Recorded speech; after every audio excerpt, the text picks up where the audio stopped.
அனைவருக்கும் வணக்கம். விஜய் டிவியில் தமிழ் பிக் பாஸ் சீசன் 8 முதல் நாள் நிகழ்ச்சி. பங்கேற்பாளர் நடிகர் ரஞ்சித்துடன் வந்திருந்த கோவையைச் சேர்ந்த அவரது நண்பரிடம் விஜய் சேதுபதி வணக்கம் சொல்ல, அந்த நண்பரோ சாப்பிட்டீங்களா சார், எங்க ஊர்ல இத முதல்ல கேட்போம் என்கிறார். உடனே விஜய் சேதுபதி, எங்க ஊர்லயும் கேட்போம் சார், வழக்கம் தானே சார் அது என அவரை மட்டம் தட்டும் வகையில் பேசுகிறார். அத்துடன் எங்க ஊர்ல வர்றவங்களை வெளியே போங்கன்னா சொல்லுவோம் என்று நக்கல் அடிக்கிறார் விஜய் சேதுபதி. இதை வைத்து பல்வேறு விமர்சனங்கள். வணக்கம் சார். வணக்கம். சாப்பிட்டீங்களா? சாப்பிட்டேன் சார். நீங்க சாப்பிட்டீங்களா சார்? ஊர்ல இது முதல்ல கேட்போம், எப்பவுமே எங்க ஊர்லயும் கேட்போம் சார். அது வழக்கம் தான் சார். அது எல்லாத்துக்கும் ஊர் பேருங்க சார். இந்த வரவே இருக்கிறது, அன்பா கவனிது எல்லா ஊர்லயும் இருக்குதுங்க. கண்டிப்பா கண்டிப்பா எங்க ஊர்ல இருக்குதுங்க. எங்க ஊர்ல வந்தா வெளியே போனா சொல்லுவோம். சாதாரணமாக நடந்த ஒரு நிகழ்வை இப்படி அசாதாரணமாக மாற்றியது விஜய் சேதுபதி என்றால், அதை மேலும் அருவருக்கத்தக்கதாக மாற்றியது நமது சமூக வலைத்தளவாசிகள். சாப்பிட்டீங்களா என்று கேட்பது கோயம்புத்தூரை குறித்து பீத்துவதற்காக அல்ல.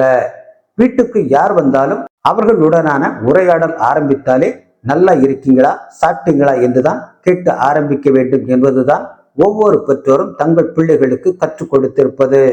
ஒருவேளை அவர்கள் இல்லை என்று சொன்னால் 5 நிமிஷம் இருங்க என்று ஓடிப்போய் உலை வைத்து விட்டு வந்துதான் பேச அமர்வது நம்ம வீட்டு பெண்களின் வழக்கம்.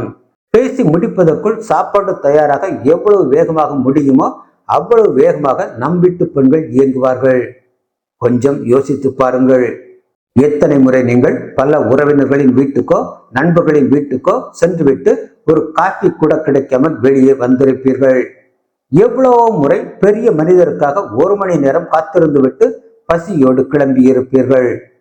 என்னடா பசி வைத்து கிள்ளுது, 2 மணி நேரம் பேசியும் 1 வாய் தண்ணி கூட அந்த அம்மா கொடுக்கல, என்ன மனுஷி அவ என்று பேசாமலா இருந்திருப்பீர்கள். ஆக வீட்டுக்கு வந்தவர்களை சாப்பிட்டீங்களா என கேட்பது நமது மரபு, கலாச்சார பழக்க வழக்கத்தில் ஊறிப்போன ஒன்று.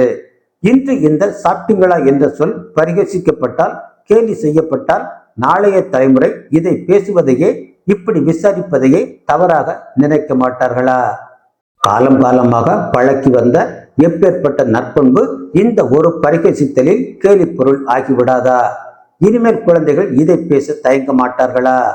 எங்க ஊர்ல கேட்போம் என்றுதான் அவர் சொன்னாரே தவிர, எங்க ஊரில் மட்டும்தான் கேட்போம், வேற எந்த ஊரிலாவது கேட்பார்களா என்று பேசி இருந்தால் அவரை தாராளமாக பரிகசிக்கலாம்.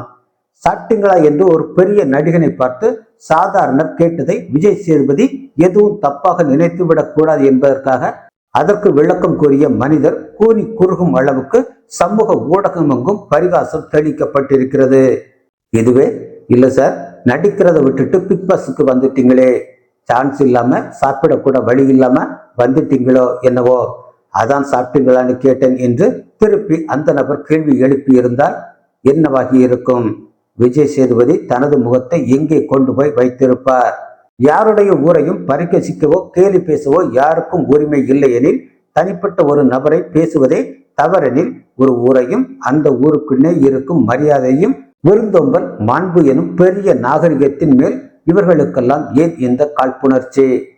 அப்படி இந்த ஊர் பிடிக்கவில்லை என்றால் அங்கே வர வேண்டாம், அந்த ஊர் நபர்களோடு பழக வேண்டாம். உங்கள் வீட்டுக்கு யார் வந்தாலும் வாங்க நல்லா இருக்கீங்களா என்று கேட்டு சாப்பாடு போட வேண்டாம், அவ்வளவுதானே. தனது நண்பர் சத்யாவையும் தனக்கு மகளாக நடித்த குட்டி பெண்ணையும் காம்பியர் தீபக்கையும் வாய் நிறைய சிரித்து வரவேற்ற விஜய் சேதுபதி ஒரு அற்புத நடிகர் மற்றும் சீனியர் ரஞ்சித்துக்கு கொடுத்த மதிப்பு அவ்வளவுதானா? ஆனால் 20 வருடங்களாக எண்ணற்ற கதாபாத்திரங்களை அனாயாசமாக ஊதி தள்ளிய நல்ல கலைஞர் அவர். ஒரு சீனியரை வரவேற்க வேண்டிய ஒரு உடல் மொழியும் மரியாதையும் கூட விஜய் சேதுபதியிடம் இல்லை. அது கூட பரவாயில்லை, அவரின் நண்பராக வந்த நபர் என்ன குற்றம் செய்தார் பாவம்?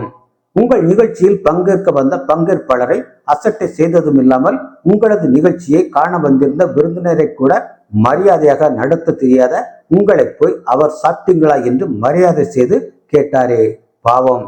அதுதான் அந்த மனிதர் செய்த பெரிய குற்றம். உங்கள் குற்றமல்ல விஜய் சேதுபதி. மரியாதை கொடுத்தவர்களை மதியாமல் பேசியது உங்களை அப்படி ஆக்கியவர்கள் குற்றம். இப்படி எங்கள் பிள்ளைகள் ஆகிவிடக் கூடாது என்பதற்காகத்தான் மரியாதையை சொல்லி வளர்க்கிறோம்.